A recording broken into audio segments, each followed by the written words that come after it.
రాత్రి సిస్టర్ చెప్పారు, ఒక వాక్యాన్ని చెప్పారు, సుంకరి పరిసేయుడు గురించి. పరిసేయుడు నాకు అన్నీ ఉన్నాయి, నాకు ధనం ఉంది, నాకేంటి, నేను ఇతరులలాగా లేను, నేను నాలాగే ఉన్నాను, నేను గొప్పవాడిని అని తనకు తను పొగుడుకుంటూ ఎదుటివారిని దూషిస్తూ ప్రార్థన చేశాడు.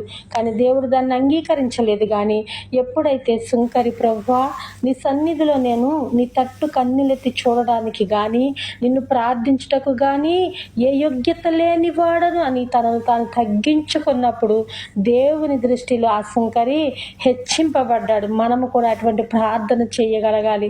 మనలో మనల్ని చూసి, మన శక్తిని చూసి, మన బలాన్ని చూసి మనము వెర్రవీగుతూ, ప్రభువా ఆమె కంటే నేను చాలా మంచిదాన్ని, నాకంటే ఆమె పాపి అని ప్రార్థన చేయకూడదు. కానీ ఆమె కన్నా నేను చాలా తక్కువ దాన్ని ప్రభువా, నాకు ఏ యోగ్యత లేదని మనల్ని మనం తగ్గించుకుంటే దేవుని సన్నిధిలో హెచ్చింపబడతామని వాక్యాన్ని రీతిగా రాత్రి సిస్టర్ చెప్పారు. ప్రత్యేకమైన వందనాలు. అయితే దేవుడు మనల్ని సృష్టించాలని మనందరికీ తెలుసు. ఆయన మనల్ని ఎప్పటి నుంచి తెలుసండి? మనం ఆయనకి తల్లి గర్భంలో రూపింపబడక ముందే, నీవు పిండముగా ఉన్నప్పుడే దేవునికి తెలుసు. అయితే మనల్ని ఎలా నిర్మించారు? ఒక ముద్దగా నిర్మించారా? మనం ఎలా పుట్టామండి? మనకి అన్ని అవయవాలు ఇచ్చారు. 2 చేతులు, 2 కాళ్ళు, ముక్కు, చెవులు, నోరు. ఇందులో ఏది లేకపోయినా ఏమంటారు ఆ వ్యక్తిని? అవిటివాడు, కుంటివాడు, అవయవ లోపం ఉన్నవాడు అని మనం అంటాం కదండి. అందుకే దేవుడు అందరికీ అన్నీ ఇచ్చాడు. కానీ ఇచ్చిన వాటిని నీవు ఒకవేళ ఎవరికైనా ఏది లేదు, కాలు లేదు, కుంటివాడురా, కన్నులు లేవు, గ్రుడ్డివాడురా, నోరు లేదు, మోగవాడురా, చెవులు వినపడవు, చెవిటివాడురా అంటున్నారు. మరి అన్నీ ఇచ్చిన మనము ఏ లోపము లేకుండా, ఏ అవిటితనము లేకుండా ఉన్నామా? ప్రశ్నిస్తున్నాడు దేవుడు. మనలో ఏ అవయవం లోపం లేదంటారా? అన్నీ ఇచ్చేసాను దేవుడు, మీకు అన్ని సమస్తం ఇచ్చాము, మరి ఏం చేస్తున్నారని దేవుడు అడుగుతున్నాడు. అయితే దేవుడిచ్చిన అవయవాలు ఎలా ఉండాలి అని రాత్రికాల సమయంలో మనం మాట్లాడుకుందాం. దేవుడు మనకిచ్చిన అవయవాలు ఎలా పని చేయాలి, ఎలా పని చేయకూడదు అని దేవుని వాక్యం చేత మనం మాట్లాడుకుందాం. కొద్ది విషయాలు త్వరగా మనము నేర్చుకుందాం. ఆసక్తి కలిగి వినాలని ఆశపడుతున్నాను. ప్రత్యేకమైన వందనాలు. మొదటిగా మనకి హృదయం గురించి మాట్లాడుతున్నాడు. హృదయం ఎలా ఉండాలండి? మురుకుగా ఉండాలి, చెత్త అంతా పేరుకొని ఉండాలని ఆశపడుతున్నాడా? లేదండి. మత్తయి సువార్త 5వ అధ్యాయం 8వ వచనంలో ఉంటుంది, హృదయ శుద్ధి గలవారు ధన్యులు, వారు ఎవరిని చూస్తారండి? దేవుణ్ణి చూచెదరు అని ఉంది. అయితే నీ హృదయము ఎలా ఉంది? నా హృదయం ఎలా ఉందో నాకు తెలుసు. ఎందుకంటే మన హృదయము దేనితో నింపబడుతుందో అదే మాట మన నోటి నుండి వస్తుంది.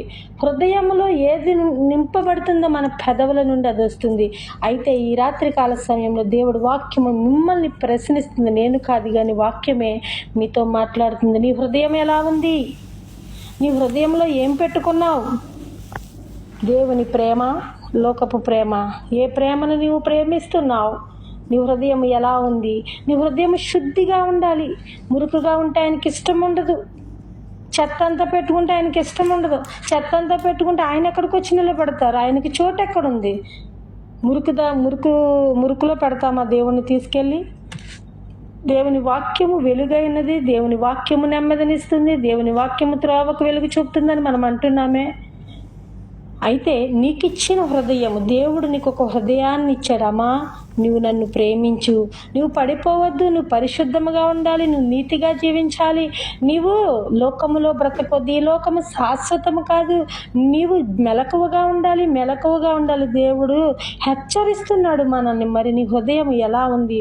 హృదయము అన్నిటికంటే ఘోరమైన వ్యాధి గలది కదండి. హృదయమే అన్నిటికంటే పెద్ద జబ్బున్న హృదయం అంటండి. దానికి మందే లేదు. దానికి మందు దేవుని వాక్యము మాత్రమే. అందుకే అంటున్నాడు, హృదయము ఘోరమైన వ్యాధి కలది గనుక మీరు చాలా జాగ్రత్తగా ఉండాలి, మెలకువగా ఉండాలి. నీ హృదయంలో చెత్త ఉంటే నువ్వెవరిని చూడలేవు, దేవుణ్ణి చూడలేవు. అందుకే మత్తయి సువార్తలో రాశారు, హృదయ శుద్ధి గలవారు ధన్యులు. నీ హృదయం ఎలా ఉంది అని ప్రశ్నిస్తున్నాడు దేవుడు. ఆలోచన చేయండి నా ప్రియ సహోదరి, సహోదరుడా, నీ హృదయంలో ఏమున్నది? ఏమి తలంచుచున్నావు, ఏమి ఆలోచించుచున్నావు, ఏం పెట్టుకున్నావు హృదయంలో ప్రశ్నిస్తున్నాడు. ఒకవేళ ఏదైనా చెత్త నిన్ను ఆటంకపరుస్తుందా, ఏదైనా మురికి నిన్ను ఆటంకపరుస్తుందా, దేవుని సన్నిధిలో నువ్వు ప్రార్థన చేయి. దేవుడు నిన్ను ఖచ్చితంగా ఆ మురికిని తీసివేసి శుద్ధి చేస్తాడు. ఇప్పుడు మనం వెళ్తాము, ఎక్కడైనా చెత్త ఉన్న ప్లేస్లో నిలబడతామా? నిలబడం కదండి. ఎక్కడన్నా బహిరంగ ప్లేస్లో చెత్తగా ఉన్న, చిరాగ్గా ఉన్న, చిచి కంపు కొడుతుందని అక్కడి నుంచి లేచి వచ్చి ఎక్కడి నుంచి ఉంటాం? నీట్గా ఉన్న ప్లేస్లో. మరి దేవాతి దేవుడు నీ హృదయంలోకి రావాలంటే నీ హృదయం ఎలా ఉండాలి? చెత్తగా ఉండాలంటారా?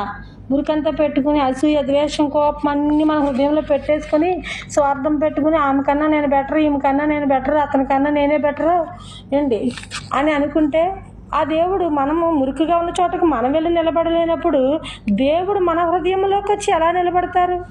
నిలబడగలరా? నిలబడలేరు. నీవు దేవుణ్ణి ఆహ్వానించాలన్నా, దేవుడు నీ హృదయంలో ఉండాలన్నా ముందు నీ హృదయం శుద్ధి కలిగి ఉండాలి. అట్టి రీతిగా మనం జీవించాలంటే దేవుణ్ణి మనము ఆశ్రయించాలి. మొదటిగా హృదయంతో మాట్లాడాడు. హృదయము శుద్ధిగా ఉండాలి. హృదయ శుద్ధి గాలి వారు ధన్యులు, వారు దేవుని చూచెదరని వాక్యం చేత చెబుతుంది. మిమ్మల్ని మీరే ప్రశ్నించుకోవాలని నేను మాట్లాడుచున్నాను. ఇది నా మాట కాదు కానీ దేవుని వాక్యమే మాట్లాడుచున్నది. హృదయము తర్వాత రెండోది ఏమిటండి? చేతులు. చేతులు ఎలా ఉండాలండి? పవిత్రముగా ఉండాలి. ఎలా ఉండాలండి? పవిత్రముగా ఉండాలి. మనం భోంచేయాలన్నా చిరాగ్గా ఉంటే ఒప్పుకుంటామా?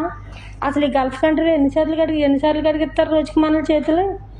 అంటే చేతులు కడిగిస్తారా, అంటే చేతులు కడిగిస్తారు మురికట్టేసిందేమో అని. మరి వీళ్ళు తినేదానికే ఈ లోకంలో ఈ రోజున రేపు చనిపోయే మనమే చేతులు 10 సార్లు కట్టుకుంటే మరి నీ చేతులు ఎలా ఉండాలి అని అడుగుతున్నాడు దేవుడు. నీ చేతులు పవిత్రముగా ఉండాలి. పవిత్రముగా ఉండాలి. 1 తిమోతి పత్రిక 2వ అధ్యాయము 8వ వచనంలో ఒక మాట ఉంటుంది. కావున ప్రతి స్థలమందును పురుషులు కోపమును సంశయము లేని వారై పవిత్రమైన చేతులెత్తి ప్రార్థన చేయవలనని కోరుచున్నాను. అంటే ఇక్కడ పురుషులని రాశారు కాబట్టి మగవాళ్ళకేనండి మనకు సంబంధం లేదని అనొద్దు. ఇక్కడ దేవుని సన్నిధిలో పురుషులు స్త్రీలు సమానమే. అదే మాట అంటే స్త్రీలు అణుకువ కలిగి ఉండాలి అని ఉంటుంది. పురుషులు కోపము లేని వారే, కోపాన్ని తెచ్చుకోమల్లా, కోపము లేని వారే, మీలో కోపము లేకుండా సంశయము లేని వారే పవిత్రమైన చేతులెత్తి ప్రార్థన చేయమంటున్నారు దేవుని సన్నిధిలో. మనము ప్రార్థన చేయాలని ఆశపడుతున్నాం. మనం చేతులెత్తి ప్రార్థన చేస్తారు. చాలామంది చేతులెత్తి ప్రార్థన చేస్తారు. కానీ నీ చేతుల నిండా మురుకు పెట్టుకుని ప్రార్థన చేయడం వల్ల ఉపయోగం లేదు అని వాక్యము మాట్లాడుతుంది. నీ చేతులు పవిత్రముగా ఉండాలి. కడుగుకుంటున్నామంటే నీటితో పై మురికనే కాదు, ఏ పాపపు పని చేయకూడదు, దొంగతనాలు చేయకూడదు కదండి, వెళ్ళి హత్యలు చేయకూడదు. చేతులతో చేసే చెడ్డ పనులకి చాలా ఉన్నాయి, అవి చెయ్యొద్దని దేవుడు హెచ్చరిస్తున్నాడు. నీ చేతులు పరిశుద్ధముగా ఉండాలి. నీ హృదయం శుద్ధిగా ఉండాలి. నీ చేతులు పరిశుద్ధముగా ఉండాలని దేవుని వాక్యం మాట్లాడుచున్నది. ఆలోచన చేయండి. చేతులెత్తి మనం ప్రార్థన చేయాలంటే మన చేతులు శుభ్రంగా ఉండాలి, పరిశుభ్రంగా ఉండాలి. ఎలా పడితే అలా ఉండకూడదు, నీట్గా ఉండాలి. మనం భోజనం చేయాలంటే చేతులు కడుక్కొని తింటామా, లేకపోతే చెత్త చేతులతో తినేస్తామంటారా? ఎలా ఉన్నా పర్వాలేదని చేతులు వెళ్ళి 10 సార్లు సబ్బుతో కడుక్కొని వచ్చి భోజనం చేస్తాం. మరి ఈ లోక జీవాహారమును తినుటకు మనం చేతులు కడుక్కుంటున్నప్పుడు, ఈ లోక ఆహారం తినడానికి 10 సార్లు కడిగినప్పుడు జీవాహారమును నీవు భుజించాలన్నా, దేవాతి దేవుని నీవు ప్రార్థించాలన్నా నీ చేతులు ఎలా ఉండాలండి? పరిశుద్ధముగా పవిత్రముగా ఉండాలని దేవుని వాక్యము మాట్లాడుచున్నది. అంటే ఇవన్నీ మనకి ఎవరిచ్చారు? దేవాతి దేవుడు ఇచ్చినవే కదా. మరి ఆయన కొరకు మనం ఉపయోగించాలి కదా, ఆయన చేసిన పనులను మనం నడవాలి కదా. అంతేగాని మన ఇష్టానికి మనం బ్రతుకుతాం. నువ్వు తెచ్చుకున్న చేతులా, మనం తెచ్చుకున్న కాళ్ళ, ఇవి గనక సరిలేకపోతే నువ్వు అవిటివాడు అంటారు. మరి ఇవన్నీ ఇచ్చిన అన్ని అక్షరాలు చక్కగా ఇచ్చినవి ఎవరి కోసం ఉపయోగిస్తున్నావు? దేనికి ఉపయోగపడుతున్నాయి నీ చేతులు? చేతులు వాక్యంలో ఉంటుంది, కీర్తనలో, నిశ్చయముగా నీ చేతుల కష్టార్జితము నీవు అనుభవించదవు. దేవుడు ఎందుకు దీవిస్తాడు? అక్కడ కీర్తన 128వ అధ్యాయంలో ఉంటుంది. భోజనపు బల్ల చుట్టూ నీ పిల్లలు ఒలీవ మొక్కల వలె నుందురు. ఎప్పుడైతే నీ చేతులు మంచిగా ఉండి పవిత్రమైన పనులు చేసి నువ్వు కష్టార్జితమును సంపాదిస్తే ఆ సంపాదన తిన్న పిల్లలు ఎలా ఉంటారండి? భోజనపు బల్ల చుట్టూ ఒలీవ మొక్కల వలె. ఎందుకు ఒలీవ మొక్కతో పోల్చారు? ఒలీవ మొక్కకి మరణం లేదు, జీవము గలది ఒలీవ మొక్క. దేవుని సన్నిధిలో ఒలీవ మొక్క చాలా ప్రాముఖ్యమైనది. అది దేవాతి దేవుడే తీసుకొచ్చి పెట్టిన మొక్క, దానికి మరణం లేదు. ఒలీవ మొక్క వల్ల అనేకమైన ఉపయోగాలు ఉన్నాయని ఒకసారి మనం ఒలీవ మొక్క గురించి నేను మాట్లాడాను మీతోటి. మరి మీరు ఎంతమంది ఉన్నారో నాకు తెలియదు, కానీ జ్ఞాపకం ఉందని నేను ఆశపడుతున్నాను. ఒలీవ మొక్క చాలా ఉన్నతమైనది. అందుకే నీ చేతుల నీ కష్టార్జితమును నీవు పవిత్రముగా సంపాదించిన సంపాదన ద్వారా తిన్న కష్టార్జితము నీ బిడలు ఒలీవ మొక్కల వలె ఉంటారు. అన్యాయంగా లంచాలు తీసుకుని అక్రమంగా ఎదుటివారిని కొట్టేసి దొంగతనంగా సంపాదించిన డబ్బులు నువ్వు తీసుకెళ్ళినా ఉపయోగం లేదు. అవి పవిత్రమైన చేతులు కాదు. అందుకే పవిత్రముగా ఉండాలి నీ చేతులని వాక్యము చేత మాట్లాడుచున్నాడు. మనము మొదటిగా హృదయం గురించి మాట్లాడుకున్నాం, రెండవది చేతుల గురించి మాట్లాడుకున్నాం, మూడవది పాదముల గురించి మాట్లాడుకుందాం. పాదములు చెడు మార్గములలో వెళ్లకుండా ఉండాలి. పాదాలు ఎక్కడికి వెళ్ళకూడదండి? చెడు మార్గంలో వెళ్ళకూడదు. మన మార్గం ఎట్టున్నది? ఒక్కొక్కసారి మనం చెడు మార్గంలో వెళ్తూ ఉంటాం. ఎవరేం చెప్పినా సరే నీ మాట నేను వినేదేంటి, నాకు నచ్చిన చోటకి వెళ్తానని వెళ్తాం. అప్పుడు దేవుడు నెత్తి మీద ఒక ముట్టుగా వేస్తాడు, ఎక్కడికి వెళ్తున్నావు అబ్బాయి వెనక్కి తిరిగి అని. ఎవడో కూడా వచ్చి సాచి కొట్టాడు బాబు, అక్కడికి వెళ్తున్నాను చెప్పకుండా వెళ్దాం అనుకున్నాను, కానీ ఎవడో కొట్టాడు అబ్బాయి నేను వెనక్కి వచ్చాను, లేదా ఏదో దెబ్బ తగిలింది వెనక్కి వచ్చాను అంటాం. ఎందుకంటే దేవుడు హెచ్చరిస్తాడు నువ్వు అక్కడికి వెళ్ళొద్దు అని. సామెతలు 1వ అధ్యాయం 15వ వచనంలో ఉంటుంది, నా కుమారుడా నీవు వారి మార్గమున పోకుము. ఎవరి మార్గమున? పనికి మాలిన వారి మార్గమున నీవు పోవద్దు. దోపుడు సొమ్ము తినే వారి మార్గమున నువ్వు వెళ్ళొద్దు. దేవునికి ఇష్టం లేని మనుషులతో వెనకాలని వెళ్ళొద్దు. లోకంలో జీవించే వారి వెనకాలని వెళ్ళొద్దు. వారి మార్గమున పోకుము. వారి త్రోవల యందు నడవకుండా నీ పాదములు వెనుకకు తీసుకొనుము. ఒకవేళ వెళ్తున్నావా? ఈ రాత్రికాల సమయంలో దేవుడు అంటున్నాడు, వారి వెనకాల నువ్వు నడిస్తే గనక నువ్వు వెనక్కి రా అని పిలుస్తున్నాడు దేవుడు. నిర్దోషముగా ఉండాలని ఆయన ఆశపడుతున్నాడు. పాతాళము మృంగినట్లు మీరు నడిచిపోవద్దు. నాకు బలం ఉంది, నాకు శక్తి ఉంది, నేను ఎట్టయినా తిరిగి వస్తాను. యవనస్తులు ఈరోజు నేను వాక్యం ఒకటి పెట్టుకున్నాను. యవనస్తులు ఇంకా సమయం ఉందిలే, బలం ఉందిలే, ఇంకా కొంతకాలం గడిచిన తర్వాత ఇంకా బోల్ సమయం ఉంది కదా, అప్పుడు వెళ్ళి దేవుని సన్నిధిలో ప్రార్థన చేద్దాంలే అని అనుకుంటున్నావా? ఏ గడియో ఏ క్షణమో ఈ రాత్రి దేవుడిని ప్రాణం అడిగితే ఏమవుతావు? దేవుడు మాట్లాడుచున్నాడు. నువ్వు చెడు మార్గంలో వెళ్తున్నావా? చెడు స్నేహాలు కూడా పిలుస్తున్నారా? స్త్రీ అయిన పురుషుడైన ఎవరిని ఉద్దేశించి కాదు, ఎవరమైనా ఆడవాళ్ళమైనా మగవాళ్ళమైనా కొన్నిసార్లు ఆడవాళ్ళు తీసుకెళ్తారు, రా మా అక్కడికి ఇక్కడికే మా ఫ్రెండ్తో మాట్లాడి వెనక్కి వచ్చేద్దాం కదండి. మనం వెళ్ళిపోతాం, గొర్రెలం కదా మనం, గుడ్డు గొర్రెలు, ఎటంటే వెళ్ళిపోతాం. స్నేహితులు అంటే ప్రాణం ఇచ్చేస్తాం కదా మనం. మనకు తెలిసిన స్నేహం ఇదే, కానీ ఈలోక స్నేహం మంచిది కాదు అని వాక్యం అంటున్నాడు. చెడు మార్గంలో నీవు పోవద్దు. నా కుమారుడా, నా కుమార్తె, నీవు ఎవరి మార్గమున పోతున్నావు? వారి త్రోవలందు నడవకుండా నీ పాదములు వెనక్కి త్రిప్పుకో. ఒకవేళ నడుస్తున్నావా? ఇప్పటి వరకు తెలియక నువ్వు చెడు మార్గాల వెనకాల వెళ్ళిపోతున్నావా? చెడ్డవారి చుట్టూ వెనకాల వెళ్ళిపోతున్నావా? ఎవరు రమ్మంటే వాళ్ళు కూడా వెళ్ళిపోతున్నావా? నువ్వు వాటి వెళ్ళొద్దమ్మా, వెనక్కి రా అని పిలుస్తున్నాడు. ఎవరు పిలుస్తున్నారండి? దేవాతి దేవుడు పిలుస్తున్నాడు. అమ్మా నువ్వు పాపపు మార్గంలో నడవద్దు, అటు ముళ్ళున్నాయమ్మా, రాళ్ళున్నాయి. నువ్వు వాళ్ళు కూడా వెళ్తే కొంత లెక్కెళ్ళక గోతులో పడిపోతావు. నిన్ను లేపేవారు ఉండరు, గొప్పులు తగులుతాయి, నిన్ను ఆదరించే వాళ్ళు ఉండరు. దయచేసి వెనక్కి రామ్మా అని దేవుడు పిలుస్తున్నాడు. అందుకే అంటున్నాడు, పాదములు చెడు మార్గములలో వెళ్లకుండా చూసుకోవాలి. 4వదిగా కన్నులు వ్యర్థమైన వాటిని చూడకుండా ఉండాలి. మన కన్నులు ఏం చూడకూడదండి? వ్యర్థమైన వాటిని చూడకూడదు. మనం ఏం చూస్తాం?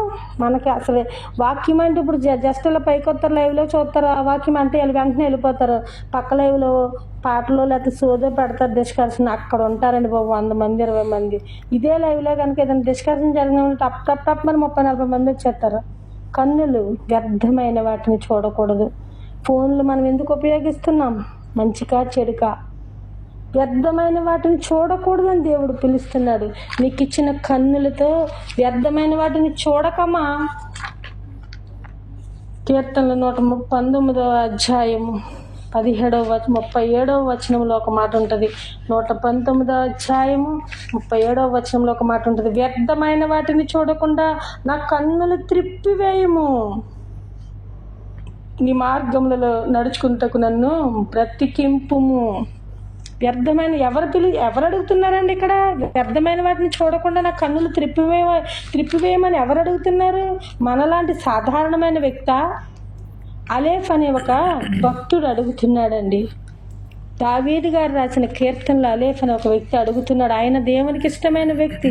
ఆ వ్యక్తి దేవుని నమ్మిన, దేవుని ఆశ్రయించిన వ్యక్తే ఏమని అడుగుతున్నాడండి? నా కన్నులు వ్యర్థమైన వాటిని చూడకుండా నా కన్నులు త్రిప్పివేయ్యా. అటువంటి భక్తుడే బలహీనపడిపోయి వ్యర్థమైన వాటిని చూడుతున్నప్పుడు మనం అసలే బలహీనలు. మనకు ఒక సినిమా పాట, ఏదన్నా మంచి మ్యూజిక్ వచ్చిన పాట, లేకపోతే ఏదో ఇంక్లూడింగ్ ఆఫ్ నేను కూడా చూస్తున్నాను. ఎందుకంటే సోషల్ మీడియా కదండి. ఒక వీడియో తర్వాత ఒక వీడియో గంటతో మనకు వస్తాయి, చూస్తాం కదండి. అందుకే అంటున్నాడు దేవుడు ఈరోజు నాతో కూడా మాట్లాడుతున్నాడు. ప్రతి మాట ఇది నాకు కూడా వర్తిస్తుంది. నాకు ఏమి నేను మంచిదానని కాదు, నాకు కూడా వర్తిస్తుంది ఇందులో. వ్యర్థమైన వాటిని చూడకుండా కన్నులు త్రిప్పివేయమంటున్నాడు. నువ్వేమి చూస్తున్నావు? నీ కన్నులు దేవుడు అంటాడు, కన్నులకు కాటుక పెట్టుకుని పెద్దవి చేసుకుని లోకములో ఉన్న లోకాశలను చూడాలని ఆశపడుతున్నావా అని వాక్యము సామెతల గ్రంథంలో అడుగుతాడు ఆయన. నీ కన్నులు పెద్దవి చేసుకుని దేన్ని చూస్తున్నావు? ఒక సినిమాకి వెళ్తే 2 గంటలైనా సరే నిద్రపోకుండా చూస్తాం. అదే ఒక ప్రార్థనకి వెళ్తే ఒక పాటలు అయిపోయిన వెంటనే అయ్యగారు పీఠం ఎక్కి మెసేజ్ చెప్తే మొదలెడతగా స్టార్ట్ అవుతాయి ఆవులింతలు. ఆయన ప్రార్థన అయ్యేటప్పటికి మనం సగం నిద్రపోయే వాళ్ళు వేల మంది ఉన్నారు చర్చిల్లో. లేరంటారా? ఎందుకంటే చూడలేరు. ఆ స్టేజ్ మీద ఉన్న బ్రదర్ చెప్పే మెసేజ్ వినలేరు. నిద్ర వచ్చేస్తుంది, జోలపాటు వచ్చేస్తుంది మనకు వెంటనే. ఎందుకంటే మనలో ఆసక్తి లేదు. అదే వ్యర్థమైన వాటిని చూడమంటే గంట ఏంటంటే తెల్లవారు 3 వరకు వేసినా చూసేస్తాం. చిన్నప్పుడు మేము దసరా పండుగలు సినిమాలు అయితే సంచులు కుర్చీలు ఇచ్చుకుని వెళ్ళిపోయి తెల్లవారుజాము 3 వరకు సినిమాలు చూసేసేవాళ్ళం. అది ఆనందం. అప్పుడు నిద్ర వచ్చేది కాదు. ఎప్పుడైనా మా అమ్మమ్మ నన్ను నైట్ ప్రేయర్కి తీసుకెళ్తే వెంటనే నిద్రపోయేదాన్ని తెలియక. కానీ ఇప్పుడు తెలిసినప్పుడు, అయ్యా నేను ఎంత సమయాన్ని వ్యర్థం చేసుకున్నానయ్యా, ఎంత సమయాన్ని వదిలిపెట్టుకున్నానయ్యా, వ్యర్థమైన వాటి కోసం ఎంత పరిగెట్టానయ్యా, ఇక దాని వైపు నేను వెళ్ళకూడదు. అటువంటి తీర్మానం మనం తీసుకోవాలి. ఈ కన్నులు దేవుడిచ్చాడు. కన్నుల నుండి కన్నీరు కార్చుచున్నప్పుడు దేవుడు నీ కన్నీటిని తుడుస్తున్నాడు. అటువంటి కన్నులు ఏమి చూడాలి? పవిత్రమైనవి చూడాలి. దేవునికి ఇష్టమైనవి చూడాలి. దేవుని వాక్యాన్ని చదవాలి. ఎందుకంటే కన్ను చాలా ప్రమాదకరం అండి. మీ అందరికీ తెలుసు సామెతలు, కన్ను వెళ్ళిన చోటకల్లా మనసు వెళ్తుంది, మనసు వెళ్ళిన చోటకల్లా మనిషి వెళ్తాడు కదండి. అందుకే కన్నులు జాగ్రత్త. ఎందుకంటే లోకంలో ఉన్న అందాలన్నీ చూపిస్తుంది. అవ్వగారికి ఏం చూపించిందండి అపవాది? పండు. ఆ పండు ఎంత అందంగా ఉంది, కన్నులు ఉన్నాయి కాబట్టి, చూసింది కాబట్టి అది అందమైందని గ్రహించింది కనుకే ఆమె అందమైన పండు తిను అనగానే అబ్బా చాలా అందంగా ఉంది. మనం కూడా బజార్లోకి వెళ్తాము, కుళ్ళిపోని చూసి తెచ్చుకుంటామా? ఊరితే ఒకవేళ ఏదైనా మాగిపోయినాయో కాయగూరలు సర్లేనియో తెచ్చి ఇంటికి వచ్చాక అమ్మలు ఏమంటారు, ఎరా కళ్ళు లేవా నీకు, సగం పోయినాయి కదరా అని తిడతారు. అంటే పాడైపోయిన కాయగూరలే వద్దనుకుంటున్నప్పుడు చెడిపోయిన వాటిని చూస్తున్న నీ కన్నులు, దేవుని వాక్యంలో ఉంటుంది, నీ కన్ను నిన్ను అభ్యంతరపరిచిన దానిని తీసివేయి. నీ చెయ్యి నిన్ను అభ్యంతరపరుస్తుందో తప్పు చేయమని నరికివేయి. వాక్యం సూటిగా మాట్లాడుతుంది ఎవరితోనైనా సరే. గ్రహించుకోవాలి మనం, నీ కన్నులు ఎటువైపు ఉన్నాయి ఆలోచన చేయండి నా ప్రియ సహోదరులారా. 5వదిగా చెవులు. ఇది ఇంకా ఈ కన్నులు చెవులు చాలా చాలా ప్రమాదమైనవి. ఈ రెండే మనిషిని నడిపిస్తాయి. కన్నులకి అందంగా కనబడితే, చెవులకి వినబడితే పరిగెట్టించే చేతులు కాళ్ళు ఇవి రెండే ఎక్కువగా. అవును కదండి. చెవులు ఇవి దేనికి వినపడాలి? దేవుని మాటలు వినుటకు వినుటకు ఉండాలే తప్ప, నా కుమారుడా నా హితోపదేశం వినమంటున్నాడే తప్ప ఏది పడితే అది అనలా. ఎక్కడైనా గొడవ జరగనివ్వండి, మనం వెళ్ళేది కాకుండా పక్క వాళ్ళని కూడా లేపి, పక్క వీధిలో గొడవ అవుతుంది, పక్కింట్లో గొడవ అవుతుంది, రా ఇందా. మనకు కనబడకపోయినా పర్వాలా, వినబడితే చాలు అక్కడ ఏం జరుగుతుందో కదండి. అదే వాక్యము మన చర్చి మీద వేస్తారు మైకులో, ఎవరైనా వింటారా? ఇష్టపడం. ఇంట్లో పని వినపడుతుంది, పైన వాక్యం వినపడుతుంటే ఇంట్లో ఉన్న టీవీ సౌండ్ వినపడుతుంది మనకి. ఎందుకంటే మన చెవులు చెడ్డ వాటిని వినుటకు ఇష్టపడతాం. కీర్తన 40:6 ఉంటుంది, క్షమించండి, ప్రసంగి 12:12 ఉంటుంది ఒక మాట. ప్రసంగి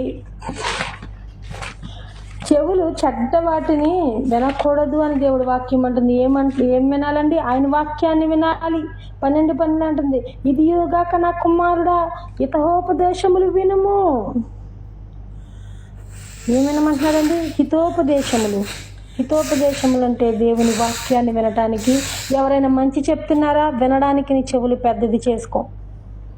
అంతేగాని పక్కింట్లో గొడవ, ఎదురింట్లో గొడవ, లేకపోతే టిక్టాక్లో గొడవలకో నీ చెవులు పెట్టొద్దు. నిజమే, ఒకప్పుడు మనం చాలా సమయాన్ని వ్యర్థం చేసుకుని సినిమా పాటలు ఎట్టేసుకుని చెవుల్లో ఇయర్ ఫోన్స్లు ఎట్టేసుకుని వినేసేవాళ్ళం కదండి. కానీ వాళ్ళు చాలామంది బిడ్డలు మానేశారు. దేవుని పాటలు వింటున్నారు, దేవుని మాటలు వింటున్నారు. ఇంకా మారాలని ఆయన ఆశపడుతున్నాడు. వ్యర్థమైన వాటిని చూడొద్దు, వ్యర్థమైన మాటలు వినొద్దు. దేవుని మాటలు వినుటకు నీ చెవులు వేగిరపడాలి. ఏమి వింటున్నారు ఆలోచన చేయండి నా ప్రియ సహోదరి సహోదరుడా. మరొక మాట, నోరు. ఈ నోరు దేనికి ఉపయోగపడాలండి? అందరిని తిట్టడానికి, శాపనార్థాలు ఆడతాకే అండి, వాళ్ళ మీద వీళ్ళ మీద సాడీలు చెప్పడానికే. నువ్వు నాశనం అయిపోవాలి, నువ్వు చచ్చిపోవాలి, ఇలాంటి తిట్టాలండి. ఇది నోరు చేయవలసిన పని కదండి. అలాగేనంటారా? కాదు.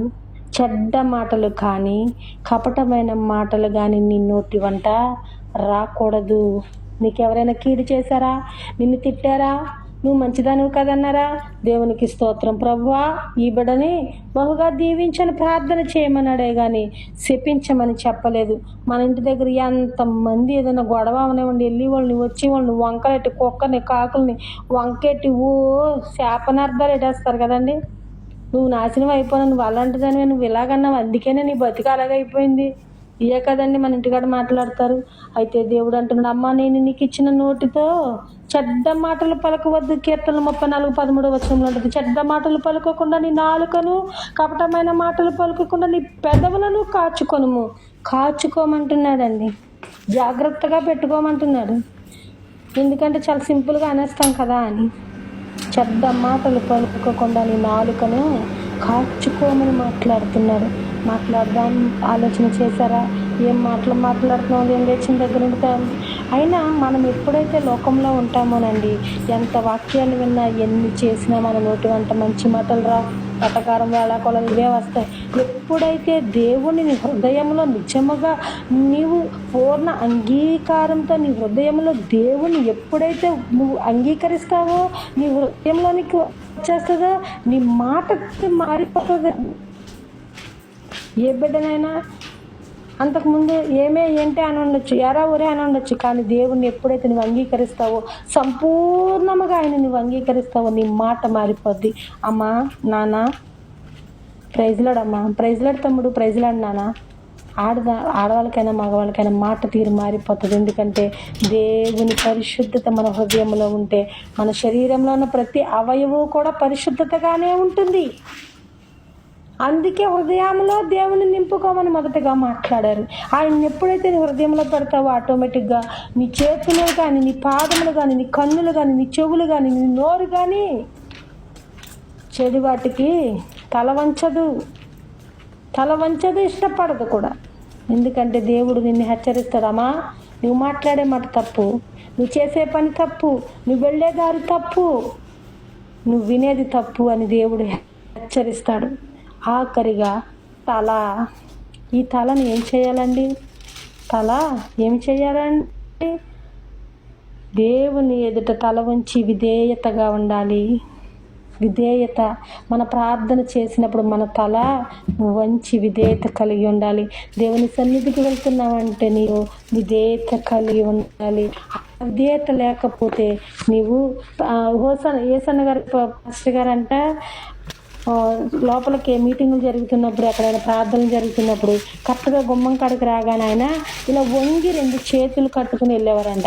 ఏంటి ఇప్పుడు దాకా బాగానే నడిచారు కదా, ఇప్పుడేంటి ఈయన వంగిపోతున్నాడో, ఏమైంది అని అనుకునేవారండి అందరూ.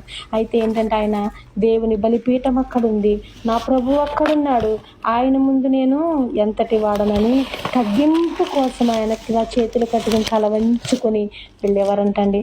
నిజమే, ఆ తగ్గింపు వల్లే ఆయన హెచ్చింపబడ్డారు. మరి అటువంటి తగ్గింపు మన జీవితాల్లో ఉన్నదా? తగ్గించుకునే హృదయం ఉన్నదా? తగ్గింపు కలగమా? ఎవరైనా ఏదన్నా అంటే తగ్గించుకోగలమా అసలు మనము? నిర్గమకాండం 4వ అధ్యాయం 31వ వచనం ఉంటుంది. యెహోవా ఇశ్రాయేలీయులను చూడవచ్చి తమ బాధను కనిపెట్టనను మాట జనులు విని తల వంచుకుని నమస్కారం చేసిరి. ఏం చేశారండి? ఇశ్రాయేలీయులు శ్రమ పడుతున్నారు, ఇశ్రాయేలీయులు ఐగుప్తులో హింసించబడుతున్నారు, బానిసత్వంలో ఉన్నారు, వాళ్ళు బాధపడుతున్నారని తెలిసినప్పుడు దేవుడు మాట విన్నాడని తెలుసుకున్నంట వెంటనే వాళ్ళందరూ ఏం చేశారండి? జనులందరూ ఏం చేశారు? అయ్యో, మా బాధను చూడవచ్చాడా ప్రభువు? యెహోవా మమ్మల్ని చూడడానికి వచ్చాడా? మేము శ్రమ పడుతున్నామని చూడడానికి వచ్చారా అని ఆయన్ని గౌరవించి తల వంచుకొని నమస్కారం చేశారంటండి. మరి మనము దేవునికి ఎలా నమస్కారం చేస్తున్నాం? ఎలా ఉంది నీ ప్రవర్తన? దేవుని సన్నిధిలో ఎట్టి రీతిగా ఉన్నావు అడుగుతున్నాడు ఈ రాత్రికాల సమయంలో. నీ అవయవములు ఎలా ఉండాలి? నీ ఇష్టానికి నువ్వు వాడుకోవడానికి ఇవ్వలేదు. నీవన్నీ ఇచ్చినవి కూడా సరిగా పని చేయకపోతే ఏమంటారు? దాన్ని అవిటి వాడవు, అవిటి దానవు అంటారు. ఎందుకంటే నీకు దేవుడు ఇచ్చింది. ఎందుకు ఇచ్చాడు దేవుడు నీకు? ఆయనకి ఇష్టలుగా బ్రతకడానికి. అంతేగాని నా హృదయం నా ఇష్టమండి, నా మనసు నా ఇష్టం, నువ్వెవరు అడుగుతాకి అంటే నాకు నీకు లెక్క చెప్పకపోయినా దేవాతి దేవునికి తీర్పు లెక్క చెప్పాలి. నిన్ను తీర్పు దినమని ఆయన అడుగుతున్నా, నీకు ఇచ్చిన అవకాశాన్ని నువ్వేం చేసావు? నువ్వు ఎలా గడిపావు? ఎక్కడ పెట్టావు? నీ మనసు ఏం పెట్టుకున్నావు? ఏమి విన్నావు అని అడుగుతాడంటారా తీర్పు దినమున. నీ హృదయంలో నువ్వేం పెట్టుకున్నావు అని అడుగుతాడు. అందుకే హృదయం శుద్ధి కలదైతే గనక మొత్తం మన శరీరం అంతా కూడా పవిత్రమైపోతుంది. అందుకే దేవుడు మొదటిగా హృదయం గురించే మాట్లాడాడు. హృదయాన్ని శుద్ధిగా ఉంచుకోవాలి. హృదయాన్ని శుద్ధిగా ఉంచుకుంటే నీ చేతుల పని పవిత్రముగా ఉంటుంది. నువ్వు నడిచే దారి మంచి మార్గమై ఉంటుంది.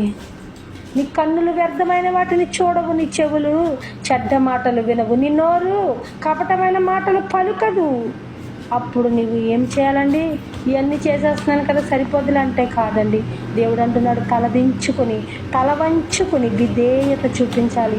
ఇప్పుడు మన యజమానులు వస్తారు. మన యజమానులు వచ్చినప్పుడు మనము తలెత్తుకుని సమాధానం చెప్పం కదండి.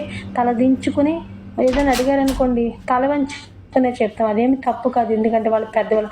అదే మన తలపైకెట్టి కళ్ళెర చేసి మాట్లాడితే సాయసి కొడతారు కదండి. వీళ్ళే సాయసి కొడితే మరి దేవుడు కొట్టడా మనల్ని? మోషే గారు ప్రార్థన చేశారు, తల వంచుకుని వంగి ప్రార్థన చేశారు కదండి. సాష్టాంగపడి ఏలియా గారు, యెహోషువ గారు, సమూయేలు గారు, దావీదు గారు, వీళ్ళందరూ అబ్రహాము గారు, వీళ్ళందరూ తగ్గించుకుని విధేయత చూపిస్తూ ప్రార్థన చేశారు.